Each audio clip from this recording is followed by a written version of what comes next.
گرامی، چونکہ یہ اشرا جناب سید کونین سلام اللہ علیہ کے حوالے سے ہے،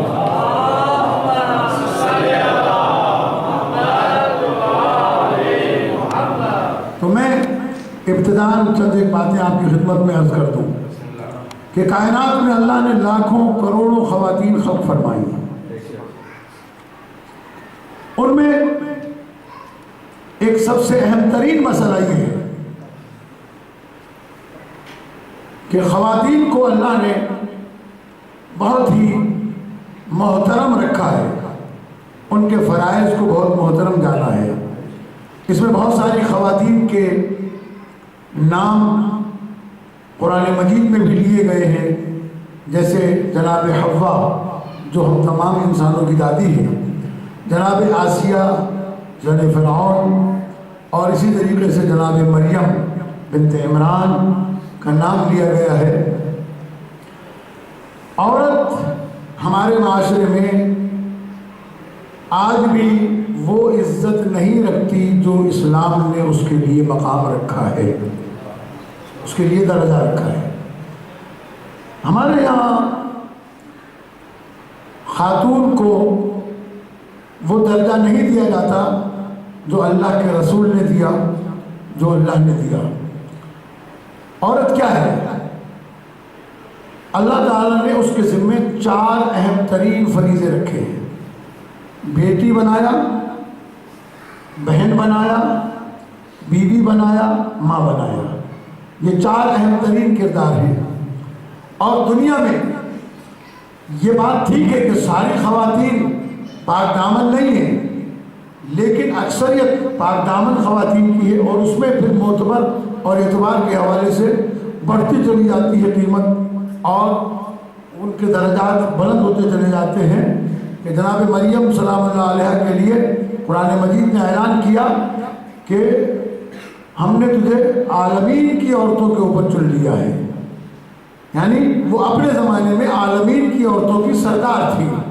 لیکن جب اللہ نے اپنے رسول کو بیٹی عطا کی تو اب جناب سید عالمیان کا درجہ یہ ہو گیا کہ اب جناب مریم اپنے دور میں تمام کائنات کی عورتوں کی سردار تھی، لیکن جناب فاطمہ زہرا سلام اللہ علیہا اپنے زمانے میں اولین و آخرین کے تمام تر خواتین کیا مردوں سے بھی افضل پیغمبر نے قرار دیا، جس کے لیے پیغمبر نے حدیث ارشاد فرمائی کہ لولا فاطمہ لما کان لفاطمہ کفوا احد، اگر فاطمہ نہ ہوتی تو اس کے لیے کوئی ہمسر ہو ہی نہیں سکتا تھا۔ من لدن آدم الی انقراض العالم، آدم علیہ السلام سے لے کے اور اس دنیا کے اختتام تک ایک بھی انسان ایسا نہیں تھا جو فاطمہ زہرا کی برابری اور ہمسری کر سکتا۔ اس لیے اللہ تبارک و تعالیٰ نے یہ بیٹی پیغمبر کو عطا فرمائی، چونکہ یہ شریک کار رسالت بن کر آئی ہے۔ اس کی تفصیلات میں آپ کے سامنے عرض کروں گا، لیکن ایک بات میں عرض کر دوں کہ دنیا میں کوئی عورت نبی نہیں ہے، کوئی عورت امام نہیں ہے، کوئی عورت رسول نہیں ہے، لیکن اس بات سے کوئی دنیا کا آدمی انکار نہیں کر سکتا کہ جتنے رسول آئے ہیں سوائے آدم علیہ السلام کے تمام کسی ماں کے بیٹے ہیں۔ جتنے امام دنیا میں آئے ہیں وہ کسی نہ کسی ماں کے بیٹے ہیں، جتنے دنیا میں ولی آئے ہیں وہ کسی نہ کسی ماں کے بیٹے ہیں۔ تو جنہیں اللہ نے چن لیا انہیں انبیاء و مرسلین اور ائمہ معصومین اور اولیاء کرام کا صدف قرار دیا ہے۔ صدف کے معنی کیا ہے؟ صدف وہ ہوتا ہے جو سمندر کے اندر پایا جاتا ہے، جس میں بارش کا قطرہ پڑتا ہے تو اس میں موتی بنتے ہیں، موتی تحویل ہوتا ہے، وہ بارش کا قطرہ موتی بن جاتا ہے۔ اسی لیے خواتین کو صدف قرار دیا تاکہ دنیا میں رسول آ سکیں، نبی آ سکیں، امام آ سکیں۔ اب عورت کو جو شریعت محمدی میں درجہ دیا گیا ہے وہ بہت اہم ہے۔ پیغمبر اکرم صلی اللہ علیہ وآلہ وسلم نے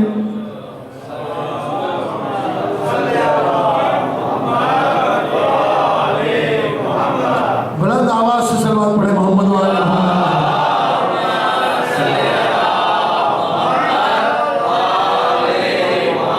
تھوڑا سا آپ میرا ساتھ دیں، بولتے آئیں، خاموش ہو پڑھ رہا ہوں وہ آپ کی سمجھ تک پہنچ رہا ہے، مجھے حوصلہ ملے گا اس سے۔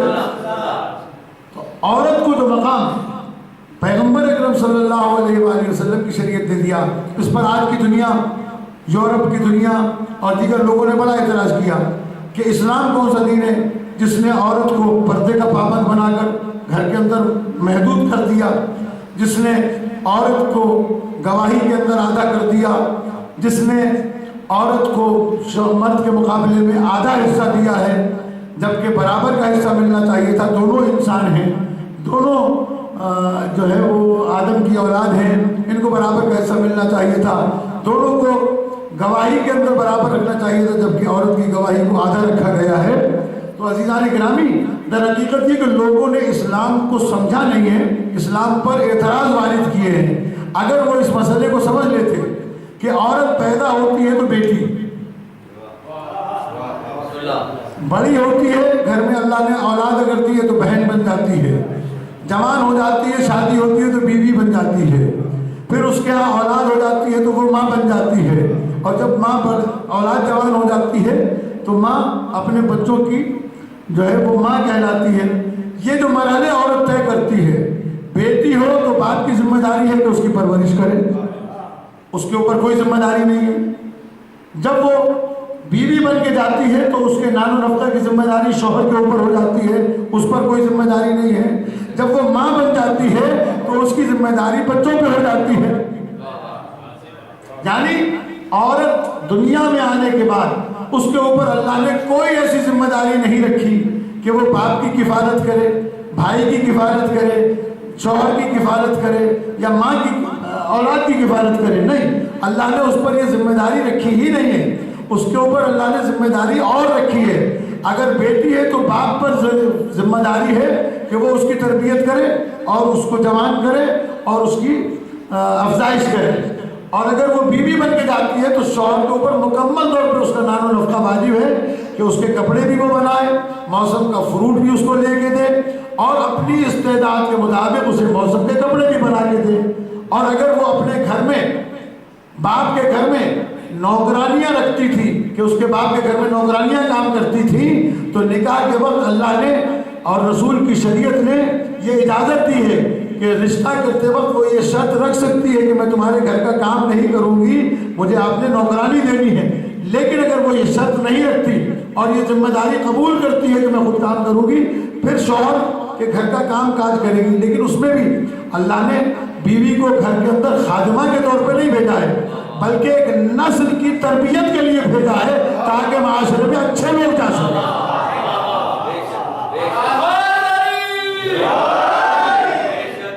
یہ جو آج دنیا کے اندر ایک مقولہ مشہور ہے کہ ہر بڑے آدمی کے پیچھے ایک عورت کا ہاتھ ہوتا ہے، لوگ اسے غلط سمجھے یا لوگوں نے اس کا غلط فائدہ اٹھایا ہے۔ ہر عورت، بڑے آدمی کے پیچھے جو عورت کا ہاتھ ہوتا ہے وہ ماں کا ہوتا ہے، بچوں کی ماں کا نہیں، اپنی ماں کا۔ اس کی وضاحت ضروری ہے کہ اپنی ماں، چونکہ میں اگر آپ کے سامنے تاریخ خواتین پیش کرنے جاؤں تو تاریخ میں بہت سارے ایسے بچے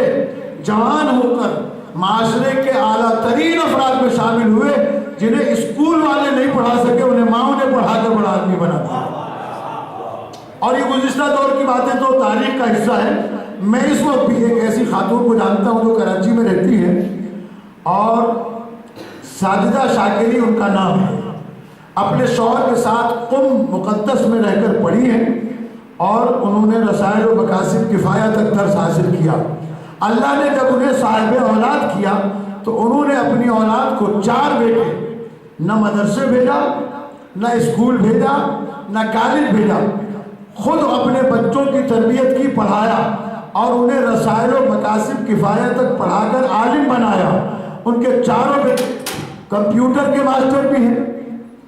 ان کے 4 بیٹے انگلش بھی جانتے ہیں، ان کے 4 بیٹوں کے پاس یونیورسٹیز کی اسناد بھی موجود ہیں، اور آج ان کے 3 بیٹے نجف اشرف کے اندر اعلیٰ تعلیم حاصل کرنے کے لیے، درجہ خارج حاصل کرنے کے لیے گئے ہوئے ہیں۔ ایک عورت نے 4 بیٹوں کو عالم بنا بنا کر دنیا والوں کے سامنے ثابت کر دیا کہ اگر ماں تربیت کرنے پر آئے تو نہ اس کا مقابلہ کوئی اسکول کر سکتا ہے، نہ کوئی کالج کر سکتا ہے، نہ کوئی یونیورسٹی کر سکتی ہے۔ درود بھیجیں بابا جی محمد والے۔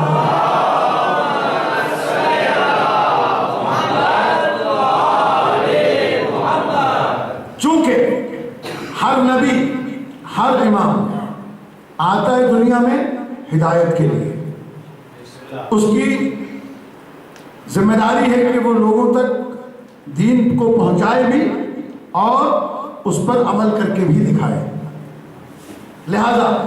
جب اللہ نے اپنے آخری رسول کو دنیا کے اندر بھیجا، آخری رسول آخری کتاب لے کر دنیا کے اندر آئے، رسول اسلام کی بھی ذمہ داری یہی ہے کہ ایک ذمہ داری تو یہ ہے کہ وہ علیک البلاغ، اے رسول تیری ذمہ داری ہے کہ تو تبلیغ کر، لوگوں کو مسائل بتاؤ، شوہر کو بتاؤ کہ بیوی کے ساتھ کیسا رویہ رکھے، باپ کو بتاؤ کہ بیٹی کی تربیت کیسے کرے، بیٹے کو بتاؤ کہ ماں کی تعظیم کیسے کرے، بھائی کو بتاؤ کہ بہن کے ساتھ میں کس طریقے سے پیار کے ساتھ میں رہے۔ یہ سارے پیغمبر کی ذمہ داریوں میں ہیں، لیکن پیغمبر مردوں کو تو یہ سارے کام بتا سکتے ہیں، اس لیے کہ مرد ہیں، ان کو اللہ کی طرف سے نازل شدہ آیت بھی پڑھ کے سنا سکتے ہیں اور ان کے سامنے عمل کر کے بھی دکھا سکتے ہیں۔ اس لیے رسول اسلام نے 9 بیویاں ایک ساتھ رکھی تاکہ دنیا کو پتہ چل جائے کہ میں 9 کو برداشت کر سکتا ہوں، میرا اخلاق کتنا بلند ہے۔ یہ خلق پیغمبر کے ثبوت کے لیے رکھا گیا۔ دنیا والوں نے پیغمبر اکرم صلی اللہ علیہ وآلہ وسلم پر یہ الزام لگایا کہ اتنی عورتیں اور اتنی بیویاں رکھی، پیغمبر اکرم کو کتنی عورتوں کی خواہش تھی؟ عورتوں کی خواہش نہیں تھی۔ سب سے پہلی بات تو یہ ہے کہ تاریخ اسلام کے مطابق بہت ساری عورتیں تو وہ ہیں کہ جن کے رشتے خود آئے، ان میں بیوگان ہیں جن کی سرپرستی پیغمبر اکرم صلی اللہ علیہ وآلہ وسلم نے کی ہے۔ پیغمبر نے اگر شادی کی ہے جس کے لیے بارات جاتی ہے تو وہ صرف ایک ہی خاتون ہے جس کا نام خدیجۃ الکبریٰ سلام اللہ علیہا ہے، کہ پیغمبر نے ان کی خاصگاری بھی کی، پیغمبر گئے بھی بارات لے کر، باقاعدہ ان کا عقد ہوا، باقاعدہ مہر دیا گیا۔ باقی خواتین جو ہیں وہ پہنچائی گئی رسول تک اور خواہش کی گئی کہ یہ رسول اسلام کے حرم میں داخل ہو جائیں۔ پیغمبر نے انہیں قبول کیا اور دنیا والوں کے سامنے اپنا خلق عظیم ہونا ثابت کیا کہ دنیا میں آدمی ایک عورت کے ساتھ گزارا کرنا مشکل ہوتا ہے، پیغمبر نے 9 عورتوں کے ساتھ گزارا کیا۔ لیکن ایک بات طے ہے کہ جناب خدیجۃ الکبریٰ کے ہوتے ہوئے پیغمبر نے دوسری شادی نہیں کی۔ کیوں؟ اس لیے کہ جناب خدیجۃ الکبریٰ کا رتبہ اتنا بلند تھا کہ ان کے برابر کوئی عورت ایسی تھی ہی نہیں کہ جو جناب پیغمبر کے گھر میں آ کے خدیجہ کے رتبے کے برابر ہو سکتی ہے۔ پیغمبر کی بیوی تو ہو سکتی ہے لیکن پیغمبر کی ہمسر نہیں ہو سکتی تھی، لہذا باقی ازواج کو پیش کیا گیا، لائے گئے، رشتے دیے گئے، پیغمبر نے انہیں قبول کیا، اللہ نے ان کا رتبہ بڑھایا، انہیں امہات المومنین میں شامل کیا۔ وہ یقیناً احترام کے قابل ہیں چونکہ پیغمبر کی ازواج ہیں۔ لہذا یہاں تک کہ 2 خواتین ایسی ہیں کہ مولا کائنات نے جناب سیدہ سلام اللہ علیہ کی حیات میں دوسری شادی نہیں کی، پیغمبر نے جناب خدیجۃ الکبریٰ کے ہوتے ہوئے دوسری شادی نہیں کی، اس لیے نہیں کی کہ جناب سیدہ سلام اللہ علیہ کا رتبہ اتنا بلند ہے کہ جس کے برابر نبی نہیں آ سکتے تو کوئی عورت کیسے آگے علیہ السلام اپنے گھر میں رکھ سکتے تھے۔ اس لیے نہیں، یہ یاد رکھیے گا، اس لیے نہیں کہ جناب سیدہ سلام اللہ علیہ کو دکھ ہوتا، اس لیے کہ سیدہ سلام اللہ علیہ ایک نبی کی بیٹی ہے اور نبی کی بیٹی ہوتے ہوئے وہ شریعت کے خلاف کوئی عمل نہیں کر سکتی تھی۔ اگر علیہ السلام دوسری شادی کرتے تو جناب سیدہ سلام اللہ علیہ کو شکایت ہوتی، نہ جناب سیدہ سلام اللہ علیہ اس کے اوپر احتجاج کرتی، اس لیے کہ خود امیر المومنین کا فرمان ہے کہ اگر مرد دوسری شادی کرے، عورت احتجاج کرے تو یہ عورت کا کفر ہے، اور اگر مرد اپنی عورت کو کسی دوسرے مرد کے ساتھ دیکھے اور احتجاج کرے تو یہ اس کے ایمان کی علامت ہے، اس کی غیرت کی علامت ہے۔ تو جس جگہ پر مولا کائنات کا یہ فرمان ملتا ہو وہاں یہ ہرگز نہیں سوچنا چاہیے کہ امیر المومنین نے اس لیے شادی نہیں کی کہ جناب سیدہ کو غم ہوگا، نہیں، اس لیے دنیا کی کون سی عورت کو اس کا ہمسر لا کر بنایا جائے؟ درود بھیجیں مل کر بابا جبل محمد والا۔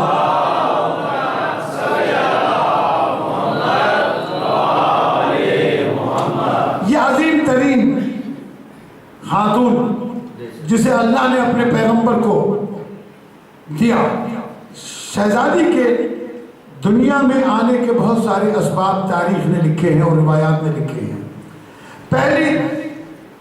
جو توجیہ بیان کی جاتی ہے وہ یہ کہ اللہ نے جو پیغمبر کو بیٹے عطا کیے تھے، پہلے بیٹے کا نام ہے قاسم، جس سے آپ کی کنیت بنی ہے ابو القاسم۔ دوسرے بیٹے کا نام طیب یا طاہر لکھا جاتا ہے۔ یہ دو بیٹے عطا کیے اور یہ دونوں بیٹے پیغمبر کی شادی کے بعد جناب خدیجہ الکبریٰ سے پہلا بیٹا 5 سال کے بعد پیدا ہوا اور پھر انتقال کر گیا، پھر دوسرا بیٹا دوسرے 5 سال کے بعد پیدا ہوا جو انتقال کر گیا۔ اس کے بعد اعلان رسالت کے بعد جناب سید کونین سلام اللہ علیہ کی جو ہے وہ ولادت ہوتی ہے تقریباً 7ویں یا 8ویں برس بعثت کے بعد، اور جناب سید کونین سلام اللہ علیہ دنیا میں آتی ہے۔ یہ بیٹی کیوں عطا کی؟ اس لیے کہ دشمنوں نے تانا دینا شروع کیا تھا، خاص طور سے ابو جہل نے، کہ ان محمدن هو الابتر، علیہ باللہ نقل کفر نباشت، کہ محمد مصطفیٰ صلی اللہ علیہ وآلہ وسلم علیہ باللہ مقطوع النسل ہو گئے ہیں، ان کی نسل ختم ہو گئی ہے، اب ان کی اولاد آگے چلنے والی نہیں ہے۔ لہذا اللہ نے فرمایا انا اعطیناک الکوثر، اے محمد ہم نے تجھے کوثر عطا کیا ہے۔ جناب سیدہ کونین سلام اللہ علیہ کوثر کے عنوان سے دنیا میں آئیں، اور عزیزوں اس بیٹی اس خاتون کا مقابلہ دنیا کی کوئی خاتون اس لیے نہیں کر سکتی کہ دنیا میں سوائے فاطمہ زہرا کی اولاد کے کوئی دنیا کے اندر ایسی نسل پائی نہیں جاتی جن پر صدقہ حرام ہوتا ہو۔ قیامت تک تمام سادات پر صدقہ حرام قرار دیا گیا ہے، وہ سب کے سب جناب سیدہ کونین سلام اللہ علیہ کی اولاد اور نسل میں سے ہیں۔ اور یہ بھی میں پہلے بھی عرض کر چکا ہوں کہ یہ صرف شیعہ فقہ میں نہیں بلکہ بریلوی، دیوبندی، اہل حدیث، تمام مکاتب فکر کا یہ متفقہ فیصلہ ہے کہ سادات کو صدقہ نہیں دیا جا سکتا، یعنی صحابی کی اولاد ہو اور ایک طرف علی و زہرا کی اولاد ہو، صحابی کے بیٹے کو تو صدقہ جا سکتا ہے لیکن زہرا کی اولاد کو صدقہ نہیں جا سکتا۔ لہذا آج کا مفتی یہ فتویٰ دے کر خود بتا رہا ہے جب صحابیوں کی اولاد فاطمہ کی اولاد کے برابر نہیں ہو سکتی، علی کی اولاد کے برابر نہیں ہو سکتی، پھر کائنات میں کون ہے جو علی و زہرا کے مقابلے میں آ سکتا ہے؟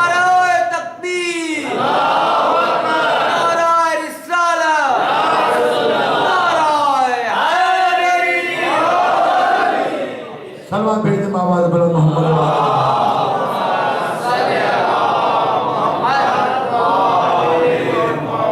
اللہ تبارک و تعالیٰ نے یہ اہتمام کیا، انا اعطیناک الکوثر فصل لربک وانحر ان شانئک هو الابتر،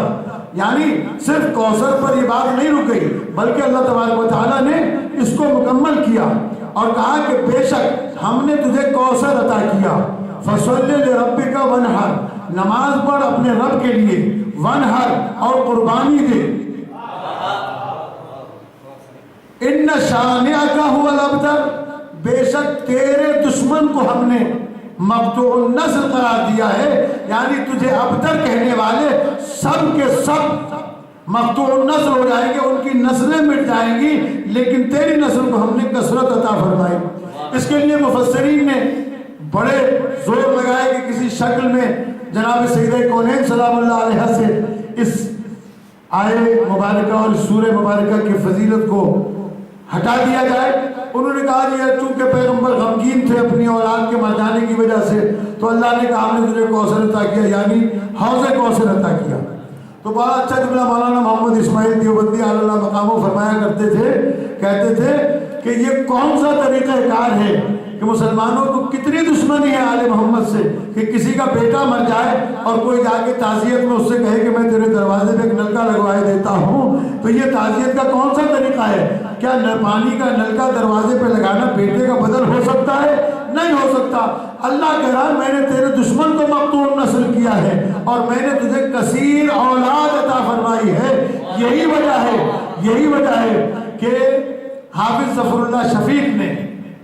اپنی کتاب امام حسین رضی اللہ اور واقع کربلا کے عنوان سے جو لکھی ہے، اس کتاب کے اندر یہ واقعہ لکھا کہ جب کربلا کا واقعہ ہوا تو صرف حسین علیہ السلام کا ایک بیٹا باقی بچا تھا جس کا نام علی زین العابدین تھا، اور یزید ملعون کے اس وقت 20 بیٹے تھے. لیکن اللہ نے حسین علیہ السلام کو دین کی قربانی کی بنیاد پر اور اپنے قرآن مجید کے وعدے کے مطابق اللہ نے اس ایک بیٹے سے کائنات میں حسینی سادات پھیلا دیے، اور اس ملعون کے جس کے 20 بیٹے تھے آج اس کا کوئی ایک بیٹا دنیا کے اندر نہیں ہے.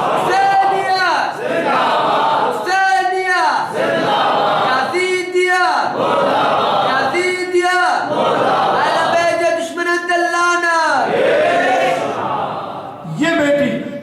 جب اللہ نے اپنے نبی کو عطا فرمائی تو مفسرین نے لکھا، محدثین نے لکھا، راویان احادیث نے لکھا، اور اس کے علاوہ تاریخی کتب کے اندر موجود ہے. میرے پاس یہ کتاب رکھی ہوئی ہے، کتاب کا نام ہے فاطمہ من المہد الی اللحد، سید محمد کاظم قزوینی کی لکھی ہوئی کتاب ہے. اس کے علاوہ دیگر کتب کے اندر بھی اس کے حوالے مل سکتے ہیں آپ کو، کہ جو اہتمام پروردگار عالم نے اس معصومہ کونین سلام اللہ علیہ کی دنیا میں بھیجنے کے لیے کیا، آج تک کسی خاتون یا کسی کی ولادت پر یہ اہتمام نہیں ہوا ہے. جب اللہ نے نبی کو یہ بیٹی دینا چاہیے تو پیغمبر سے فرمایا کہ 40 دن روزے رکھو، مہینہ نہیں، 2 دن نہیں، ہفتہ نہیں، 40 دن تک روزے رکھو. پیغمبر نے 40 دن تک روزے رکھے. 40ویں دن جب پیغمبر کے روزے کے افطار کا وقت آیا تو راوی لکھتا ہے کہ جبرائیل امین نازل ہوئے خوان لے کر، جنت سے دسترخوان لے کر آئے. اس میں ایک سیب بھی تھا، اس میں بقیہ کھانے بھی تھے. 39 روز پیغمبر جب روزہ افطار کرتے تھے تو مولائے کائنات علی ابن ابی طالب علیہ السلام کو بلواتے تھے اور کہتے تھے کہ تم روزہ میرے ساتھ افطار کرو. لیکن جب 40واں دن آیا اور جبرائیل امین پیغام لے کر آئے تو اللہ کے رسول سے کہا کہ اللہ نے سلام کے بعد پیغام دیا ہے کہ یہ کھانا تیرے علاوہ سب پر حرام ہے. مولائے کائنات کے آنے پر بھی پیغمبر نے فرمایا کہ یا علی آج تم اس کھانے میں شریک نہیں ہو سکتے ہو، اس لیے کہ اللہ کا حکم آیا ہے. کیونکہ اس کے ذریعے سے اللہ نے نور سیدہ کونین سلام اللہ علیہ کو پیغمبر کی طرف منتقل کیا ہے. اور یہ عظمت ہے بی بی کی کہ اللہ نے 14 معصوم کا نور آسمانوں پر آدم علیہ السلام کی خلقت سے پہلے خلق فرمایا، لیکن 13 معصوموں کے نور کو اللہ نے آدم علیہ السلام کی پشت میں رکھا، جس کے لیے قرآن مجید کی آیت ہے وَتَقَلُّبَكَ فِي السَّاجِدِينَ، اے محمد ہم تجھے سجدہ کرنے والوں کی پشت میں کروٹیں لیتے ہوئے دیکھ رہے تھے. کبھی آدم کی پشت سے نوح کی طرف آئے، کہ نوح سے ابراہیم کی طرف آئے، ابراہیم کی طرف سے اسماعیل کی طرف آئے، یہاں تک کہ حضرت عبداللہ علیہ السلام تک آئے. یہ پیغمبر اکرم صلی اللہ علیہ وسلم یہ نور 13 نور آئے، لیکن یہ 14واں نور سیدہ عالمیان کا اتنا خدا کی بارگاہ میں محترم تھا کہ اسے انبیاء کی پشت میں بھی نہیں رکھا، براہ راست پیغمبر کی طرف منتقل کیا. مل کر باواز بلند محمد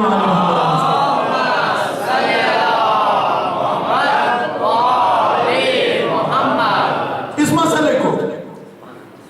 ہم نے اچھی طریقے سے انشاءاللہ ڈیٹیل کے ساتھ سمجھنا ہے. میں آپ کے سامنے عرض کرتا ہوں، پیغمبر نے 40 دن تک روزے بھی رکھے، اور صرف روزے رکھنے کا حکم نہیں تھا بلکہ 40 دن تک جناب خدیجہ الکبریٰ کے ساتھ بستر پر سونے کی بھی اجازت نہیں تھی، ایک کمرے میں رہنے کی بھی اجازت نہیں تھی، اور پیغمبر کو الگ رکھا گیا، جس کے لیے تاریخوں نے لکھا کہ جناب خدیجہ الکبریٰ کو یہ دل میں گمان پیدا ہوا کہ ایسا تو نہیں ہے کہ اللہ کے رسول مجھ سے ناراض ہو گئے ہوں، یا میرے کسی عمل کی وجہ سے اللہ کے رسول کو کوئی تکلیف پہنچی ہے، کوئی دکھ پہنچا ہے۔ تو اللہ کے رسول سے پوچھا جناب خدیجہ کبریٰ سلام اللہ علیہ نے کہ اللہ کے رسول کیا وجہ ہے کہ آپ میرے پاس نہیں آتے؟ تو آپ نے ارشاد فرمایا اللہ نے مجھے حکم دیا ہے کہ 40 دن تک میں روزے بھی رکھوں اور 40 دن تک تم سے الگ بھی رہوں، اس میں تمہاری کوئی ناراضگی نہیں ہے، تم غم نہ کرو۔ 40ویں دن پیغمبر روزہ افطار کرنے کے بعد، عشاء کی نماز پڑھنے کے بعد، تمام تر اپنے فرائض کو انجام دینے کے بعد جب گھر کے اندر تشریف لائے تو رات کا ایک وقت ہو چکا تھا۔ جناب خدیجہ کبریٰ کا دروازہ کھٹکھٹایا تو شہزادی نے اندر سے پوچھا کہ کون ہے اس وقت میرا دروازہ بجانے والا، کیونکہ اس دروازے کو سوائے محمد مصطفیٰ صلی اللہ علیہ وآلہ وسلم کے کوئی اور نہیں بجا سکتا۔ تو آواز آئی کہ میں محمد مصطفیٰ ہی تیرا دروازہ بجا رہا ہوں۔ اور اس کے بعد جناب سیدہ خدیجہ کبریٰ کو سارا واقعہ پیغمبر نے سنایا اور بتایا کہ اس طریقے سے مجھے تم سے الگ رکھا گیا۔ تو اللہ تبارک و تعالیٰ نے اس نور کو منتقل کرنے کے لیے اتنا عظیم اہتمام کیا، اور یہاں تک کہ روایات کے اندر موجود ہے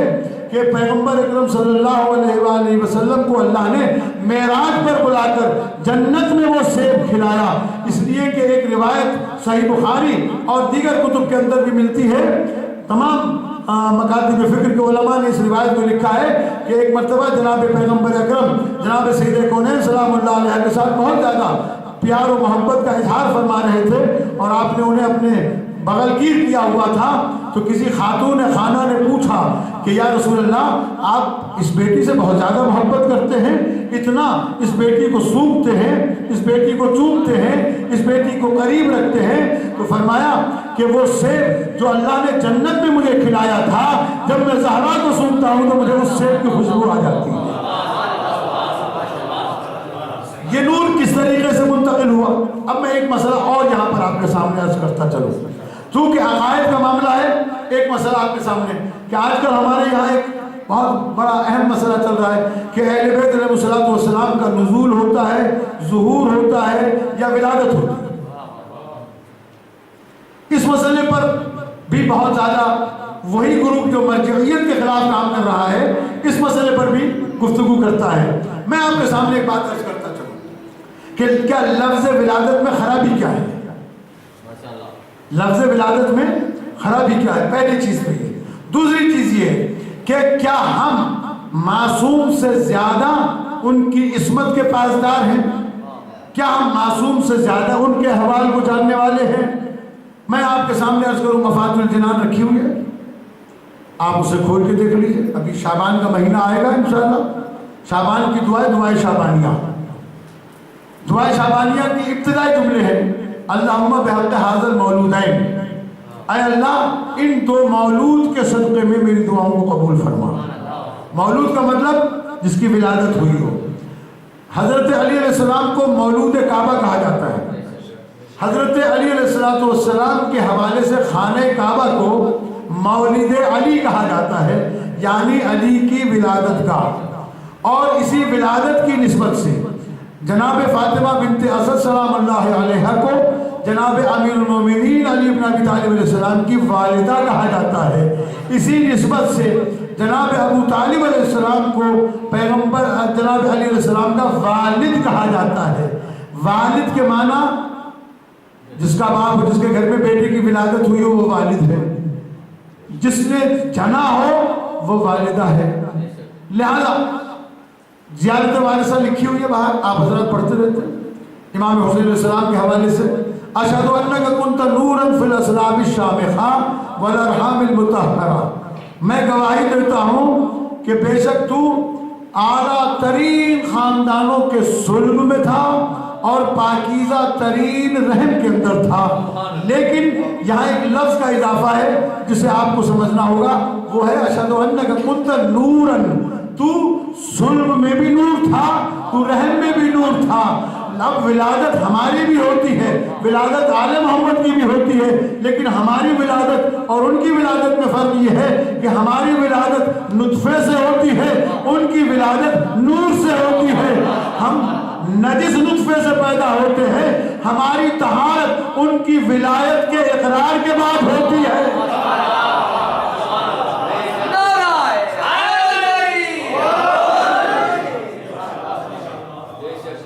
ہماری طہارت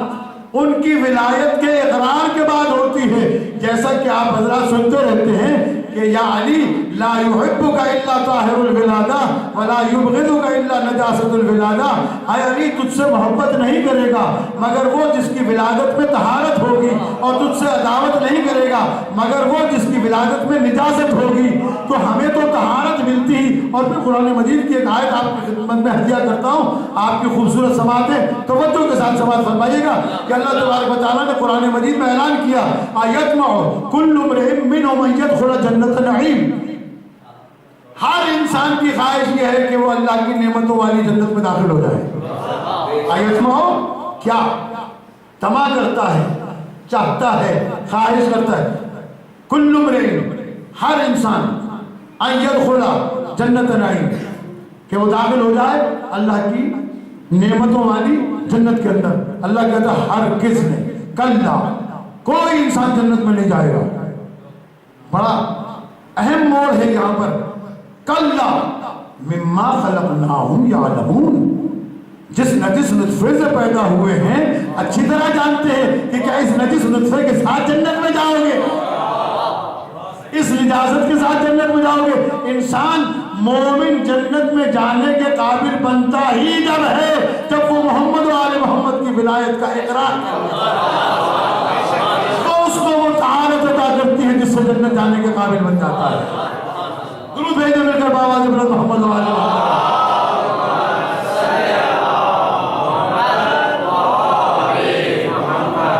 امیر المومنین علیہ السلام کا خطبہ میں کسی موقع پر تفصیل کے ساتھ بیان کر چکا ہوں،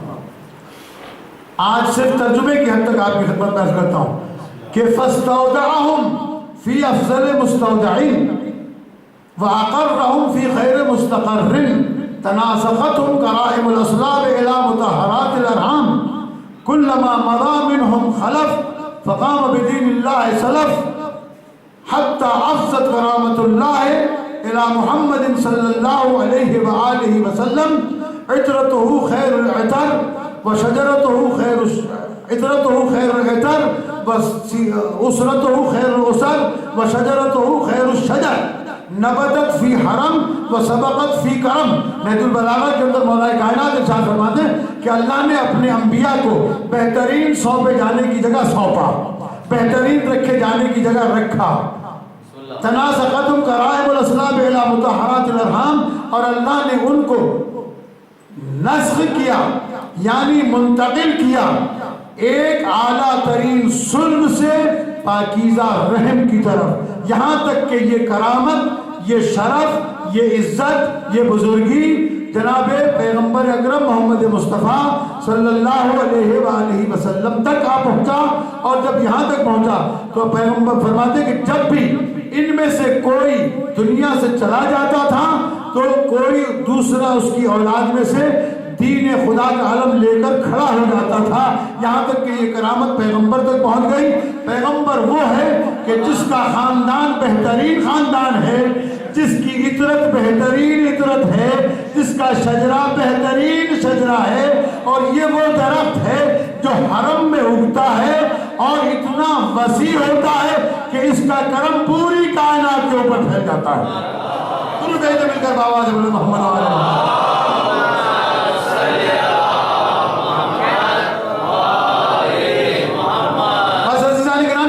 دو چار جملوں کی اور ضرورت ہے، میں آج کے موضوع کو سمیٹتا ہوں۔ انشاءاللہ کل پھر آپ کی خدمت میں مجلس کے عنوان سے غالباً یہیں پر اعلان ہوا، اگر کوئی تبدیلی ہوئی تو میسج کے حوالے سے انشاءاللہ آپ کے پاس میسج پہنچ جائے گا، ورنہ کل بھی پھر دوسری مجلس بھی یہی ہوگی، پھر اس کے بعد پرسوں منظور شاہ صاحب کی طرف سے وہ جہاں بھی اس کو منعقد کریں گے اس کا بھی اعلان ہو جائے گا، مسجد ہی کے اندر ہوگی منظور شاہ صاحب کی طرف سے بھی۔ یہ 3 مجلسیں کنٹینیو ہوگی، اس کے بعد میں پھر کچھ مجالس ٹھٹا کے اندر ہیں، اور پھر باقی کی مجالس جو ہے وہ آخری مجلس جناب ممتاز جنرال صاحب کے ہاں ہوگی، اور اس میں حجت الاسلام والمسلمین مولانا شیخ محمد محسن مہدوی صاحب، مولانا غلام صاحب کو بلا کے فرزند خطاب فرمائیں گے. ان سے میں نے درخواست کی ہے کہ مجھے 3.5 سال یہاں آئے ہوئے ہو گئے اور وہ یہاں تشریف نہیں لائے ہیں، لہٰذا اس بہانے سے، اس حوالے سے ان کو یہاں دعوت دی ہے. ہمارے استاد محترم بھی ہیں، ہمارے بزرگوار بھی ہیں. تو میں گفتگو کو تمام کر دوں کہ یہ جو نزول اور ظہور کا شوشہ چھوڑا گیا ہے، یہ صرف اس لیے کہ وہ جو آنے والے کا ظہور ہونے والا ہے لوگوں کا ذہن وہاں سے ہٹ جائے. یہ دشمنی ہے امام زمانہ عجل اللہ تعالیٰ فرجہ شریف سے. امام زمانہ علیہ السلام بلند تر صلوات.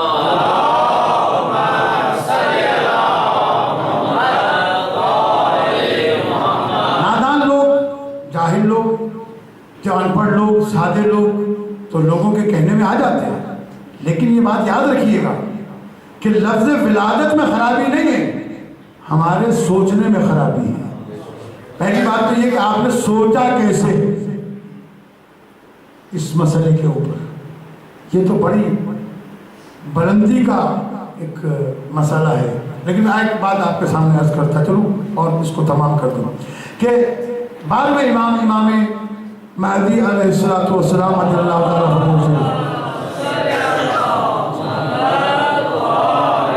مل کر ایک آواز بلند صلوات پڑھیں.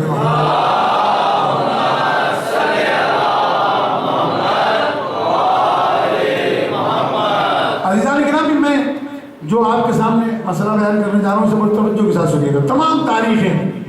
جو امام علیہ السلام کے حوالے سے لکھی گئی آج تک کی جتنی کتابیں ہیں، کہ جس رات کو نیمہ شعبان کو امام زمانہ اللہ تعالیٰ فرج شریف کی ولادت ہونے والی تھی، آپ نے یعنی امام حسن عسکری علیہ السلام نے اپنی پھوپھی جناب حکیمہ خاتون سے کہا کہ پھوپھی جان آج گھر نہیں جائیے گا، آج میرے یہاں ایک بیٹے کی ولادت ہونے والی. لنگر زمین و آسمان، حجت خدا جس کے لیے حکم ہے، ہمیں عام طور پر لوگوں کو نہیں معلوم کہ 2 آدمیوں کے لیے حکم ہے ان سوات میں سے، پیغمبر کے لیے اور امام زمانہ کے لیے. حکم ہے جب ان کا نام آئے، پورا نام لیا جائے، کھڑے ہو جاؤ، سر جھکاؤ، سر پہ ہاتھ رکھو، پھر سلام کرو. امام کی جب زیارت پڑھی جائے تب بھی ایسے کہ جب زیارت پڑھی جائے السلام علیکم یا مولانا صاحب الزمان، تو آپ کے سر پہ آپ کا ہاتھ ہو کر سر کو جھکانا چاہیے. یہ امام رضا علیہ السلام نے حکم دیا ہے. اس پر انشاءاللہ کسی موقع پر امام زمانہ سے متعلق گفتگو ہوگی تو میں انشاءاللہ عرض کروں گا کہ کیا وجوہات اور کیا مسائل ہیں. صرف اس لیے یہ وہ شخصیت ہے کہ جو تمام کے تمام انبیاء اور تمام کے تمام ائمہ کی نیابت کر رہا ہے، جس نے 1400 سال سے دین کی حفاظت کی ذمہ داری سنبھال رکھی ہے. اور جب وہ آئیں گے تو یملأ الارض قسطا وعدلا کما ملئ الظلم وجور، پوری زمین کو عدل و انصاف سے بھر دیا جائے گا اس طریقے سے یہ ظلم و جور سے بھری ہوئی ہو. انشاءاللہ اس پر گفتگو ہوگی. میں صرف ایک جملہ کہ جناب حکیمہ خاتون سے جب امام حسن عسکری علیہ السلام نے ارشاد فرمایا کہ آج رات میرے گھر بیٹے کی ولادت ہونے والی ہے، تو کیا امام حسن عسکری علیہ السلام نہیں جانتے تھے کہ ظہور ہونے والا ہے یا نزول ہونے والا ہے یا آمد ہونے والی؟ یا تو تاریخ سے ان تمام جملوں کو نکال دیا جائے. اگر کسی میں ہمت اور جرت ہے، کروڑ کتابوں کے اندر یہ واقعہ لکھا ہوا، 1-2 کتابوں میں نہیں، پوری دنیا کی جتنی شیعہ لائبریریز ہیں، سنی لائبریریز ہیں، بڑی بڑی لائبریریز ہیں، امام رضا علیہ السلام کی جو لاکھوں کتابوں پر مشتمل لائبریری، وہاں لاکھوں کی تعداد میں کتابیں پڑھی ہوئی ہیں. جناب حکیمہ خاتون فرماتی ہیں کہ بیٹا مجھے تو نرجس خاتون میں ولادت کی کوئی علامت نظر نہیں آ رہی. آپ نے فرمایا کہ میری بات پر شک نہ کریں، جو میں نے کہہ دیا یہ ہوگا. جناب حکیمہ خاتون چونکہ ایک امام کی بیٹی ہے، ایک امام کی بہن ہے، ایک امام کی پھوپھی ہے، لہذا بحث تو نہیں کر سکتی، انہوں نے قبول کر لیا اور رہ گئے. اب جناب حکیمہ خاتون کا بیان یہ ہے کہ جب بچے کی ولادت کا وقت آیا، انہوں نے بھی نزول یا آمد کا لفظ نہیں استعمال کیا، ظہور کا لفظ استعمال نہیں کیا، انہوں نے بھی لفظ ولادت استعمال کیا کہ جب بچے کی ولادت کا وقت قریب آیا تو میرے اور نرجس خاتون کے درمیان ایک پردہ حائل ہو گیا، اور جب وہ پردہ اٹھا تو میں نے دیکھا کہ نرجس خاتون کے پہلو میں ایک بچہ سجدے کے اندر پڑا ہوا ہے۔ یعنی یہ روایت مکمل ہونے کے بعد اس بات کا اندازہ تو ہو گیا کہ لفظ ولادت معصوم نے استعمال کیا، لیکن ان کی ولادت میں اور ہماری ولادت میں یہ بنیادی فرق بھی واضح ہو گیا کہ ہمارا بچہ پیدا ہوتا ہے تو بالغ ہونے کے بعد بھی سجدے کی تمیز نہیں ہوتی، یہ پیدا ہوتے ہیں تو ماں کا دودھ پینے سے پہلے سجدہ کرتے ہیں۔ درود بھیجیں حضرت محمد و آل محمد۔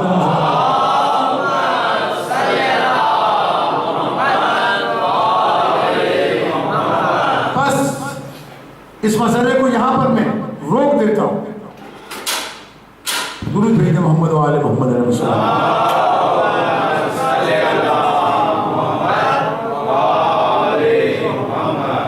یہ جو مجالس جس بیوی کے عنوان سے منعقد کی گئی، اگر واقعاً تصور کیا جائے، میں نہیں سمجھتا کہ کسی مسائل کے پڑھنے کی ضرورت ہے،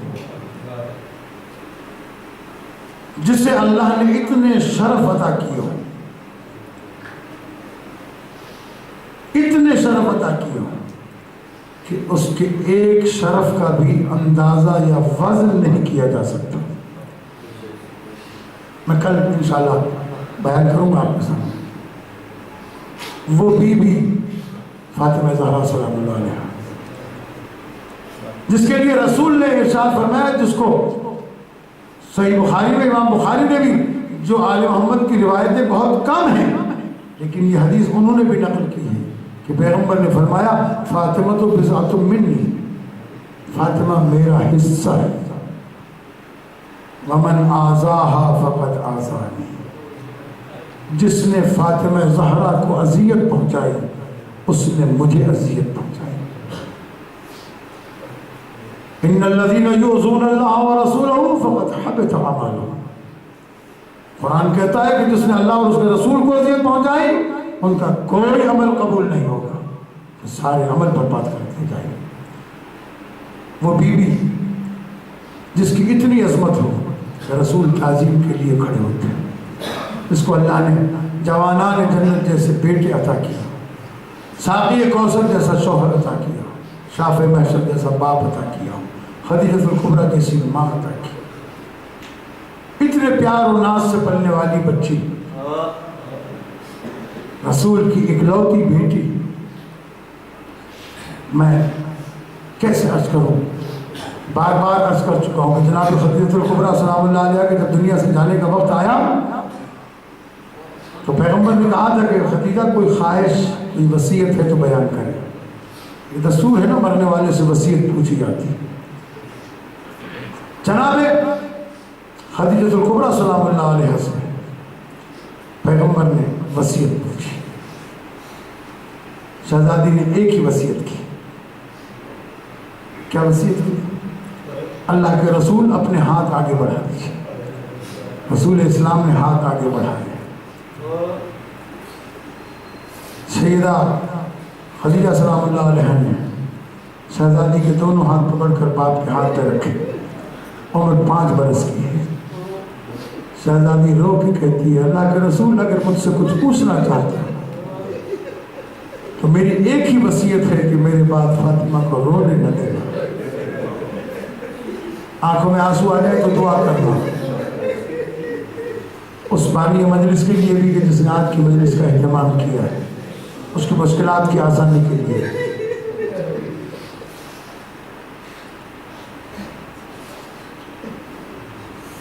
اللہ کے رسول نے وصیت قبول کی۔ جب شہزادی کا عقد کیا جناب امیر المومنین علیہ السلام سے،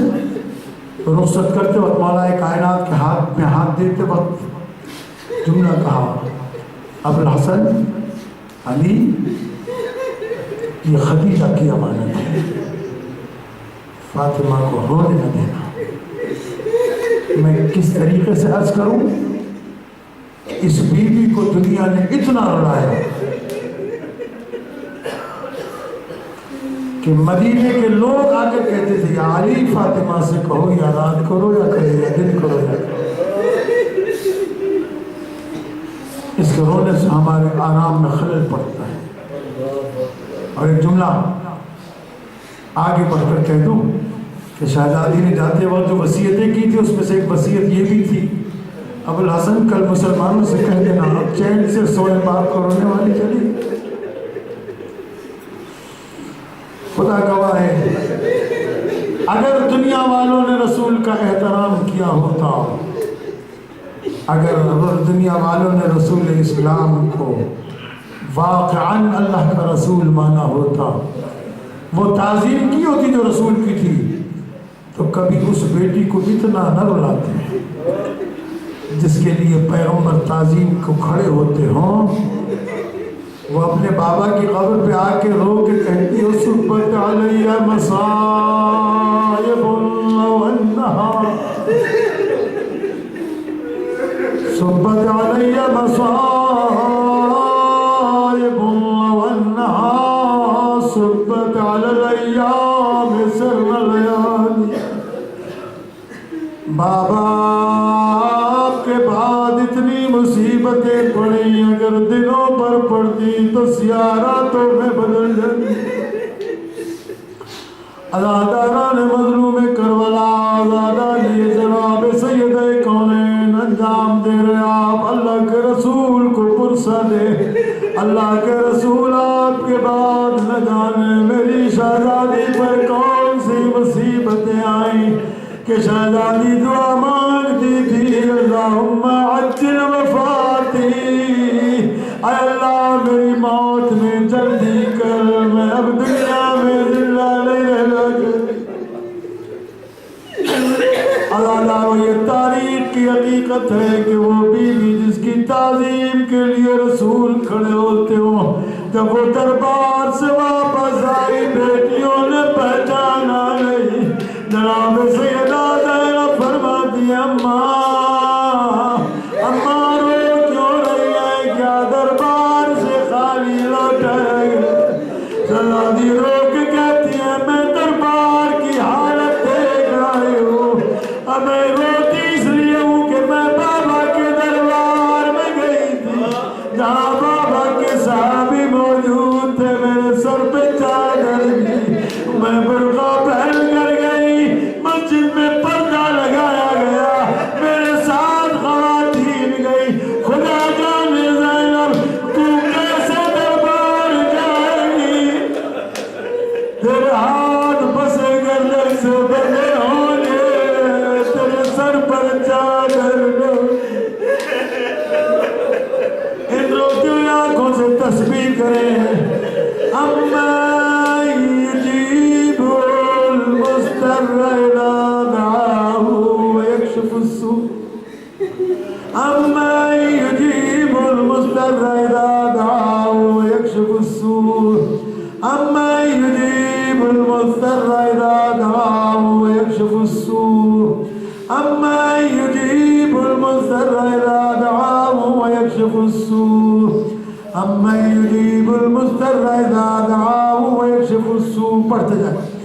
اما یجیب المضطر اذا دعاه ويكشف السوء، اما یجیب المضطر اذا دعاه ويكشف السوء، اما یجیب المضطر اذا دعاه ويكشف السوء، اما یجیب المضطر اذا دعاه ويكشف السوء، اما یجیب المضطر اذا دعاه ويكشف السوء، اما یجیب المضطر اذا دعاه ويكشف السوء، اما یجیب المضطر اذا دعاه ويكشف السوء، اما یجیب المضطر اذا دعاه ويكشف السوء، اما یجیب المضطر اذا دعاه ويكشف السوء، اما یجیب المضطر اذا دعاه ويكشف السوء، اما یجیب المضطر اذا دعاه ويكشف السوء، اما یجیب المضطر اذا دعاه ويكشف السوء، اما یجیب المضطر اذا دعاه ويكشف السوء،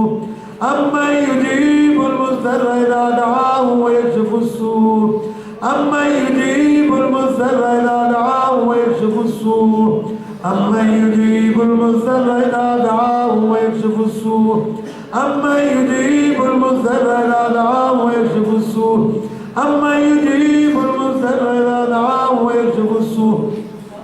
أمن يجيب المضطر إذا دعاه ويكشف السوء أمن يجيب المضطر إذا دعاه ويكشف السوء أمن يجيب المضطر إذا دعاه ويكشف السوء أمن يجيب المضطر إذا دعاه ويكشف السوء أمن يجيب المضطر إذا دعاه ويكشف السوء أمن يجيب المضطر إذا دعاه ويكشف السوء إلهي إلهي إلهي بحق فاطمة وأبيها وبعلها وبنيها مرلا تجھے واسطہ اس معصوم کونین کا جو بابا کی قبر پر بایاں ہاتھ رکھ کے کہتی تھی بابا تیری زہرا سیدھے ہاتھ میں تسبیح بھی نہیں لے سکتی معبود اس بی بی کا واسطہ جس کے دروازے پر رضوان درزی بن کر آتا ہو جس کے دروازے پر فرشتے احترام کرتے ہو وہ دروازے و دیوار کے درمیان آواز دیتی رہی یا فضا تخزینی لائن فضا جلدی کر مجھے سہارا دے اور میرا محسن شہید ہو گیا اللہ اس بی بی کے صدقے میں اس دعا کے صدقے میں امی یجیب کی تسبیح کے صدقے میں مجلس کے صدقے بانی مجلس کی تمام مشکلات کو آسان فرما نظر بد کو دور فرما ہم تمام شرکاء کے تمام مسائل کو آسان فرما اللہ جو مومن جس حاجت کو لے کر آیا ہے معبود تجھے واسطہ جناب سید عالمیان کا اس بی بی کا واسطہ جس نے تیرے دین کی حفاظت کے لیے اپنے بچوں کو قربان کیا بار اللہ ہماری پریشانیوں کو دور فرما قرضدار ہمیں قرضوں کا آسان بار اللہ جو بے روزگار ہم کو روزگار عطا فرما جو اولاد ہم کو اولاد نرین و صالح عنایت فرما ہمیں اہل بیت علیہ السلام کی اطاعت و پیروی کرنے کی توفیق عنایت فرما ہمیں اپنی عبادت گاہوں کو آباد رکھنے کی توفیق عنایت فرما مانا ذکر محمد و آل محمد سے قلوب کو منور کرتے رہنے کی توفیق عنایت فرما دہشت گردی کا خاتمہ فرما